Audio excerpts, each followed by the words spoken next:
PP84 Khushab का ज़िमनी इंतखाब, नायब सदर नून लीग मरियम नवाज का मतवालों के नाम पैगाम। ट्वीट में कहा, खोशाब के बहनों भाइयों और बुजुर्गों, कोरोना SOPs के तहत घर से निकलें, अपने वोट से आज मुल्क की तरक्की को लगे, वायरस से महफूज करें।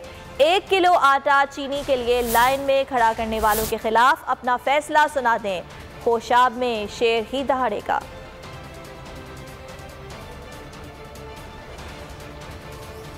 ए नूरे खुदा, नूरे बसीरत की तलब है, रमजान का सदका तेरी रहमत की तलब है। मख्फी हैं इसी माह में रहमत के करीने, गर्दाब से निकले हुए बख्शिश के सफीने, गोया है तेरे इश्क में हम सब बराबर, मजलिस को तू गुलदस्ता फिरदौस बना दे, रिंदों को सनाए शहलौलाक पिला दे, तू शम्मे कलम को यदे बैज़ाई अता कर, बच्चों को तो इफ्तार में तस्नीम अता कर। रमजान मुबारक की खुसूसी नशरियात रमजान में बोल, सिर्फ बोल एंटरटेनमेंट पर। रमजान में बोल।